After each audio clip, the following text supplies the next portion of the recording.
आज से 20-25 वर्ष पूर्व मेरी माँ का इलाज एम्स में चल रहा था, तो वहाँ डेरा लेकर के हम लोग को रहना पड़ा था। और मेरे पिताजी उस समय नौकरी करते थे, प्रिंसिपल थे, तो उनका आना जाना लगा रहता था, तो मैं ही ज़्यादातर माँ के साथ रहती थी।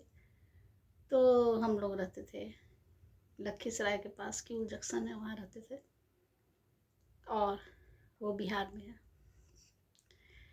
वैसे मेरा घर हाँ भोजपुर जिला पड़ता है, बड़का सिंघनपुरा। नया शहर था, बड़ा शहर था, हम लोग छोटे शहर के थे और बिहारी थे, मतलब बिहारी थे। बिहारी का कुछ अलग ही फंडा है।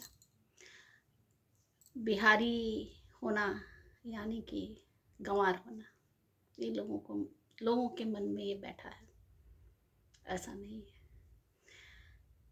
तो जहाँ डेरा लिया गया, जहाँ मेरी माँ का इलाज करने के लिए, क्योंकि लंबा इलाज था, मेरी माँ को कैंसर हो गया था, तो वहाँ इलाज चला।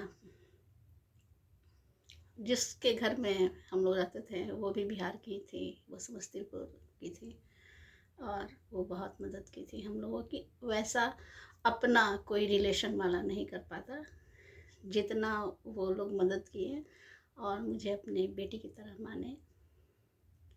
तो रिलेशन वाले तो भाग गए, हाथ खड़े कर दिए। बहुत सारे रिलेशन वाले दिल्ली में थे, लेकिन वो हाथ खड़े कर दिए। लेकिन उन्होंने अपने रिलेशन से बढ़कर उन्होंने मदद किया हर तरह से। तो मैं जो उस समय आंटी नहीं चाची बोला जाता था, तो मैं चाची को अपना गार्जियन मान चुकी थी, क्योंकि पापा जी कभी 10 दिनों के लिए बाहर चले जाते थे, मेरी उम्र भी कम थी, तो वहाँ का वातावरण समझ नहीं पाती थी, इसलिए चुप रहती थी। और दिल्ली में बहुत ही फास्ट हिंदी बोलते हैं, तो मैं चाची से सारी चीज़ों के बारे में, सब्जी वाला, दूध वाला, फल वाला, दवा का दुकान कहाँ कहाँ है, मैं उनसे पूछती रहती थी। एक जहाँ मैं रहती थी विवेक बिहार, वहाँ जमुना पार विवेक बिहार है, वहाँ पर डेरा लेकर हम लोग रहते थे। तो एक सब्जी वाला था, अधिकतर वहाँ सब्जी वाला और रिक्शा वाला, चाहे छोटा छोटा काम करने वाले लोग जो बिहार और यूपी से साइड से ही जैसे छोटे छोटे काम के लिए वहाँ रहते थे, तो वो बता दी थी कि इस ठेले वाले से तुम सब्जी लेना, वो बिहार का है, मैं भी लेती हूँ। मैं उनके घर में किराए के तौर पर ऊपर मंजिल में रहती थी। तो एक वाक्य मुझे अच्छी तरह से याद आ रहा है और मुझे हंसी भी आती है। वाक्य तो बहुत सारा है, मैं बताऊंगी। दिल्ली का अनुभव और लोगों का माइंड। तो मैं सब्जी लेने गई, तो वहाँ हम लोग बिहार में कद्दू कहते हैं लौकी को, और यूपी में कद्दू को लौकी कहते हैं, और दिल्ली में लौकी को घिया कहते हैं। तो मुझे पता था ये लौकी को घिया कहते हैं, लेकिन जो बिहार का जो सब्जी वाला था वो पुराना था, और मुझे देखा कि तो नई लड़की है, तो मैं जानबूझ करके उससे बोली कि भैया कद्दू कैसे किलो है। तो वो बोला कद्दू, कद्दू क्या होता है। हम कि कद्दू कद्दू होता है।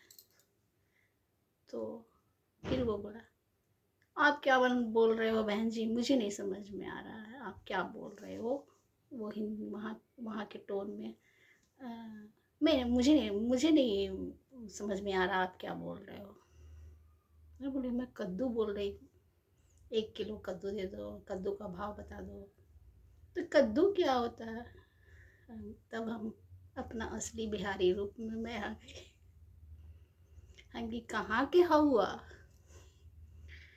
कहाँ के हवा भैया। तो शक पका गया। हम बोले कि हो चाची के देखा जरा, उनके मकान में रहे नहीं, उहे बतौले बड़ी कि तू बिहारे के हवा। तो बिहार में का बोलल जरा, कदुए ना।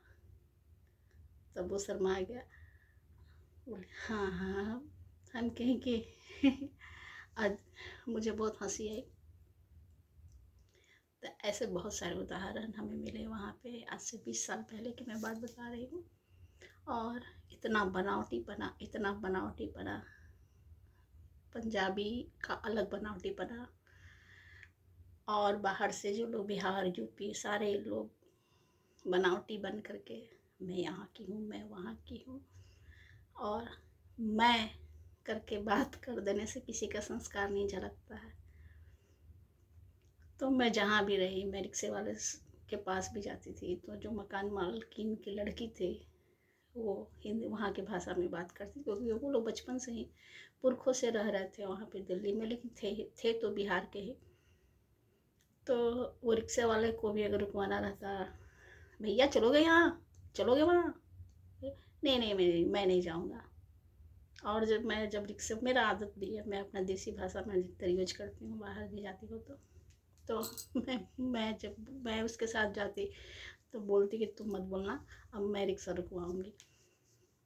और मैं बोलती का हो चल बा, तो रिक्शा वाला रुक जाता। हम बोले कि देखो रुक गया, ये भी कहीं बिहार या यूपी का होगा। और वो लड़की को खराब लगता है कि तुम ऐसे क्यों बोल रही हो। मुझे नहीं लज्जा आती। मेरा शादी यूपी में हुआ है। बिहार यूपी कहीं ना कहीं कुछ ना कुछ कमियां रहती हैं, और हर आदमी के अंदर कमियां नहीं रहती हैं, ये मान लेना चाहिए। धन्यवाद।